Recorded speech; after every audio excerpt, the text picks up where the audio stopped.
Shalom, halo, kembali lagi dengan saya Yefta Trielnatan Nadia, kelas 12 MIPA 1, Sekolah SMA Negeri 23 Batang. Nah, kali ini saya akan membahas mata pelajaran Pendidikan Agama Kristen kelas 12 SMA dengan judul materi Pelanggaran Hak Asasi Manusia dalam Keluarga dengan guru mata pelajaran Ibu Puput Indah Wulansari, STH. Pelanggaran hak asasi manusia dalam keluarga merupakan perbuatan atau tindakan seorang anggota keluarga kepada anggota keluarga lainnya untuk membatasi penerimaan haknya sebagai manusia dan haknya dalam status dalam keluarga tersebut. Sekali lagi, pelanggaran hak asasi manusia dalam keluarga merupakan perbuatan atau tindakan seorang anggota keluarga kepada anggota keluarga lainnya untuk membatasi penerimaan hak anggota keluarga tersebut dalam statusnya dalam keluarga tersebut. Pelanggaran HAM pada keluarga ini sudah banyak terjadi, maupun di hadapan kita atau di dalam secara langsung atau tidak secara langsung di depan mata kita dan di dalam media sosial ataupun siaran TV langsung.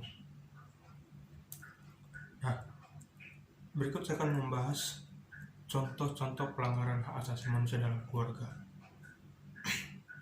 Yang pertama ada pengeksploitasian anak untuk bekerja. Pengeksploitasian anak untuk bekerja. Dalam hal ini, anak dituntut untuk bekerja.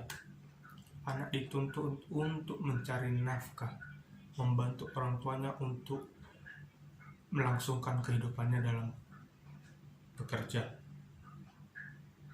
Salah satu penyebab dari hal ini yaitu faktor ekonomi keluarga yang tidak mencukupi, yang kekurangan, sehingga anak dituntut untuk bekerja, untuk membantu orang tua mencari nafkah, untuk memenuhi kebutuhan hidupnya.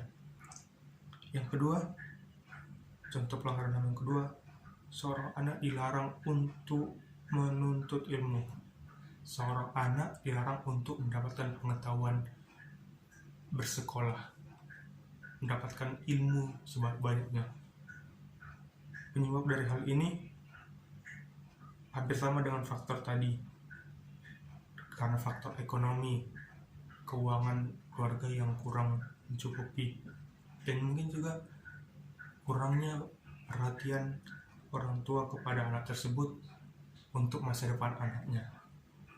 Contoh pelanggaran HAM yang ketiga ada kekerasan dalam rumah tangga, baik itu kekerasan yang dilakukan oleh kepala keluarga kepada istrinya, baik itu kekerasan yang dilakukan oleh ibu kepada anaknya, orang tua kepada anaknya, dan hal-hal lain.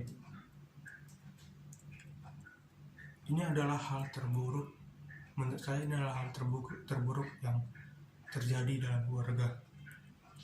Penyebab dari kekerasan dalam rumah tangga ini karena adanya emosi yang tidak tertahankan, ego masing setiap keluarga, mungkin faktor ekonomi, kurangnya keharmonisan keluarga, atau kurangnya iman dalam keluarga tersebut.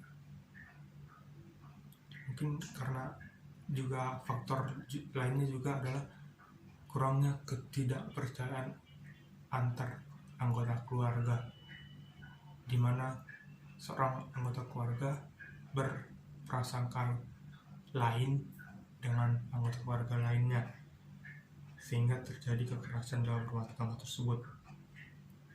Lalu contoh pelanggaran HAM yang lainnya adalah anggota keluarga yang membunuh anggota keluarga lainnya. Ini sama seperti kekerasan dalam rumah tangga tadi, penyebabnya bisa dijadikan karena emosi, ego, balas dendam yang pernah ada, dan kurangnya iman.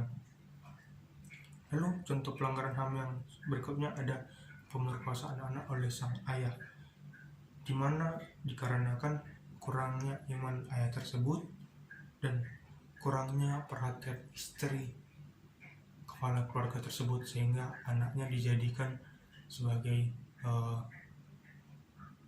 pemenuhan kepeduliannya terhadap dirinya.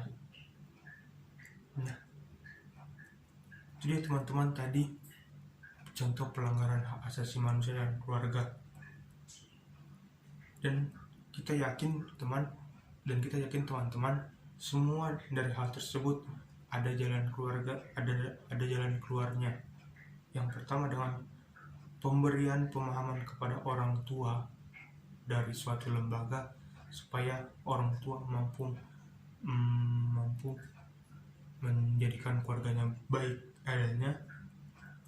Lalu ada penyelesaian secara kekeluargaan, atau menciptakan suasana keluarga yang harmonis, atau juga mungkin melakukan penyelesaian secara hukum yang berlaku, seperti penjara, denda, dan undang-undang yang berlaku di dalam pemerintahan yang ada.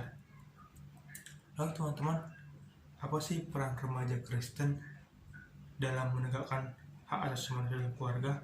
Yang pertama, remaja Kristen dituntut untuk saling mengasihi dan saling menolong dalam keluarga, saling membantu keluarga, saling menopang keluarga, supaya keluarganya tetap berada dalam keharmonisan. Lalu peran remaja Kristen harus bersyukur dengan apa yang ada pada dirinya, dengan apa yang ada dalam kehidupannya. Banyak orang-orang di luar sana yang memiliki kekurangan keluarga, kekurangan ayah, kekurangan ibu. Tapi kita sebagai remaja Kristen harus tetap bersyukur terhadap apa yang ada dalam diri kita. Peran remaja Kristen yang ketiga ada menyetarakan kewajiban dan hak kita sebagai remaja dalam keluarga. Kita dapat mengetahui apa kewajiban kita dalam keluarga tersebut, kita mengetahui apa hak kita dalam keluarga tersebut, sehingga kita mampu menjalankan tugas kita dengan baik dan tidak ada rasa kesal, rasa emosi karena apa yang kita lakukan sudah benar. Lalu, apa sih pandangan Alkitab berkaitan dengan kejadian ini? Dalam kitab Amsal 11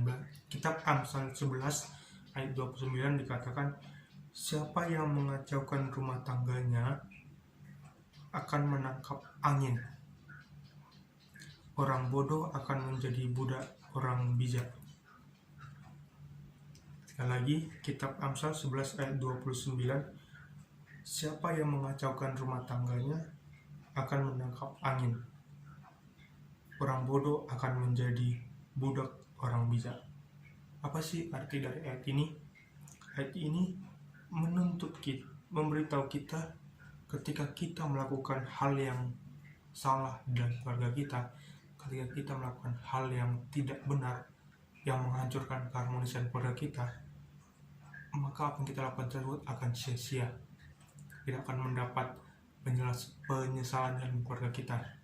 Kita akan berpikir, kenapa ya kemarin aku melakukan itu, penyesalan. Tapi di dalam kitab Amsal dan dalam kitab Efesus kelima diceritakan bahwa kita harus saling mengasihi.